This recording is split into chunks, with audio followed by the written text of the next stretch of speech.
यानी अब ये भी नहीं जानती कि वो मेडिसिन ले रही है या नहीं। इस कदर लापरवाही क्यों? मेरी ऑब्जर्वेशन के मुताबिक उन्होंने कई दिनों से मेडिसिन नहीं ली। वो सॉरी डॉक्टर, इंशाल्लाह आगे से नहीं हो।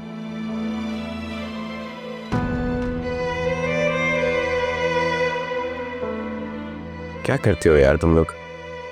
दवाई नहीं थी मुझे बता देती, मैं एक साथ सारी भिजवा देता। क्या क्या बताऊं आपको, घर के जो हालात है, पढ़ाई, सारा दिन घर का काम और रिता की ये कंडीशन, मुझे तो समझ नहीं आ रही मैं कहाँ जाऊं। थक गई हूँ।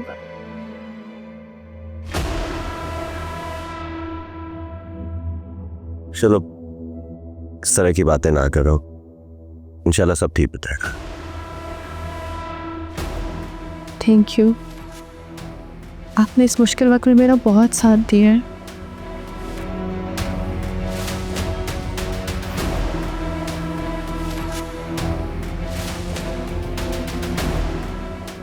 एहूलत मरसा जारुल,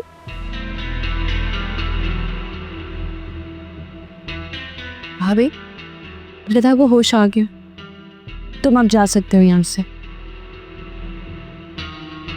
जाओ, इससे पहले कि साकिब यहाँ पे पहुंचे और ऐसा तमाशा लगे कि पूरी दुनिया देखे। मैं अपने बाप की इज्जत इस तरह से नीलाम होते हुए नहीं देख सकती। जाओ।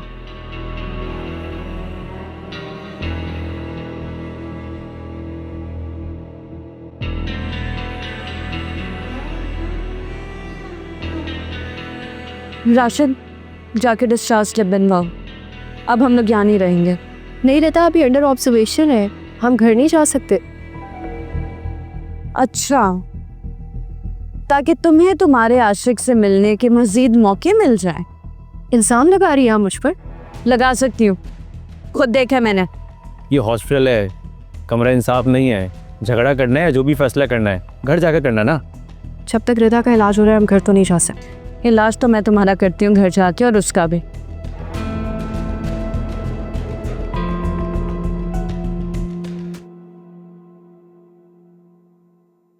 डॉक्टर से बात की है मैंने, पेशेंट को एक रात और यहाँ रहना पड़ेगा, सुबह घर जा सकती हैं।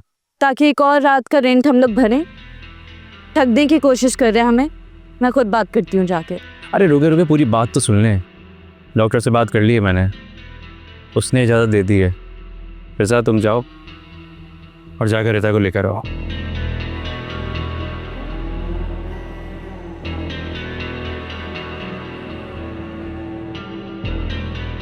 तुमने देखा, कोई मौका ये लड़की हाथ से जाने नहीं देते। अब तो हमारे पास सबूत भी है, हम साकिब को दिखाएंगे।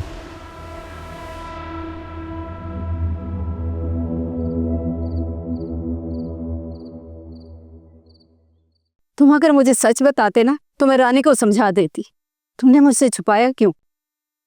अम्मा, रानी मेरी वजह से उन दोनों से बहुत बुरा सलूक कर रही है। आप प्लीज रानी से बात कीजिए, फिजा का रिश्ता मांगिए जाकर। मेरे खुदा, तुम दोनों बहन भाई मुझे पागल कर दोगे। कोई मुझसे भी पूछे मेरी मर्जी। मुझे नहीं है पसंद वो लड़की। मतलब आपको फिजा पसंद नहीं है? नहीं, अम्मा मैं सच कह रही हूँ बेटा। उस जैसी बदतमीज बहू का मैं सोच भी नहीं सकती। मैं अपने शहजादे बेटे के लिए शहजादी बहू लाना चाहती हूँ। कि सब रानी का प्रोपेगेंडा है, मत मानिए इन सारी बातों को। बेटा, मैंने रानी की बातों की वजह से उसे जज नहीं किया। मैंने खुद अपने कानों से सुनी है उसकी बातें। वो लड़की हमारे खानदान में सेट नहीं हो सकती। तुम्हें कोई रिश्तों की कमी है बेटा? इस शहर के आला खानदान की पढ़ी लिखी लड़कियां सिर्फ मेरी हाँ की मुंतजिर हैं। देखो बेटा, ये तुम्हारी बहन के ससुराल का मामला है। बेटा, सोसाइटी तुम्हें नजरें जमाए बैठी है कि ज़किया अपने बेटे के लिए कौन सी बहू का इंतखाब करती है। ये लड़की हमारी सोसाइटी में मूव नहीं कर सकती। सॉरी अम्मा, मुझे लगता था कि मेरी जंग सिर्फ रानी से है। मैं नहीं जानता था कि शायद आप भी मेरी खुशियाँ नहीं चाहती?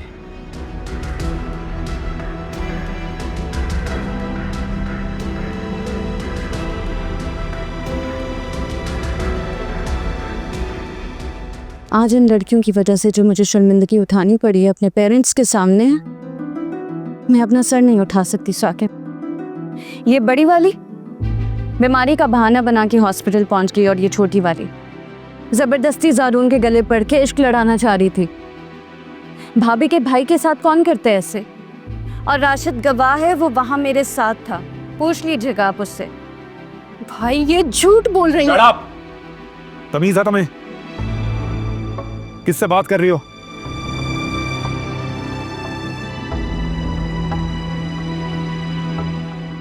ये देखिए साकिब, अच्छा तुम्हें शर्म नहीं आती? क्या अपना गुनाह छुपाने के लिए तुम रानी पर इल्जाम लगा रही हो? क्या है? ये क्या है? हाँ, जवाब दो, क्या है ये? भाई ये ऐसे नहीं हुआ था। देख लिया आपने, सुन लिया, सब कुछ देख लिया आपने, और फिर भी भाभी दुश्मन है, भाभी गलत है, भाभी झूठी और पता नहीं क्या क्या। दफा हो जाओ यहां से, कल मैं तुम्हारा फैसला करूंगा। और ये मोबाइल इधर दो, ये फोन ही सारी फसाद की जड़ है। Get out.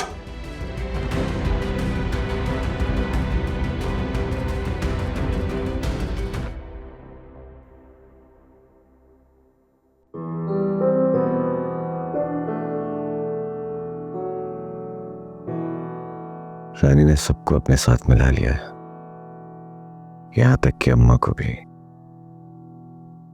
वो भी अब उसी की जुबान बोलती है। इस वक्त फिजा को तन्हा छोड़ना मेरी बहुत बड़ी गलती हो गई है। कुछ भी हो जाए मुझे उसका साथ देना होगा, क्योंकि रानी अब उसकी दुश्मन बन चुकी है।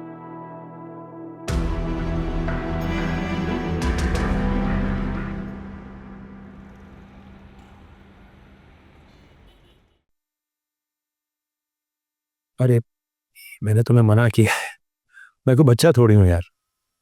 मैं अपना नाश्ता खुद बना लूंगा। मैंने तुम्हें बोला है, तुम प्लीज टेंशन मत लो, थक जाओगी तो। क्या हो गया साकिब, कैसी बातें कर रहे हैं आप? मुझे अच्छा लगता है आपके काम करके, और मैं नहीं करूंगी तो और कौन करेगा?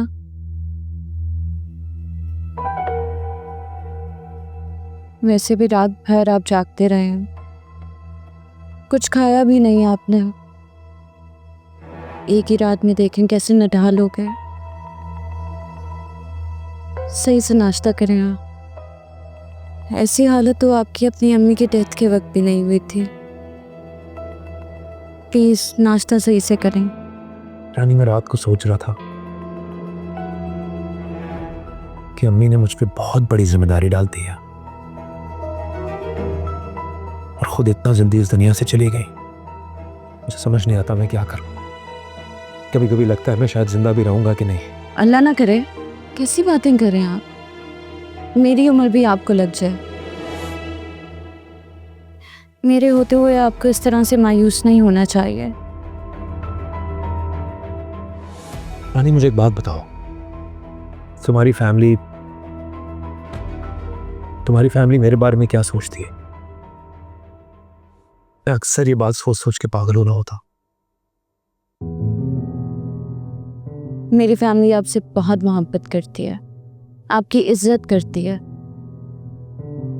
और वही इज्जत कायम रखने के लिए मैंने ये मुश्किल फैसला किया। साकिब आप मेरी बात समझने की कोशिश करें प्लीज़। इससे बेहतर हल हमारे पास और कोई है नहीं। इस तरह आपकी इज्जत भी कायम रहेगी और आपकी अम्मी का दिया हुआ वादा भी पूरा हो जाएगा। आप फिक्र ना करें, मैं राशिद को मना लूँगी। लेकिन प्लीज़ इस तरह से आप टेंशन मत लें, परेशान मत हों। अगर आपको कुछ हो गया तो मैं भी जिंदा नहीं रहूँगी। मत बोलो प्लीज। It's true.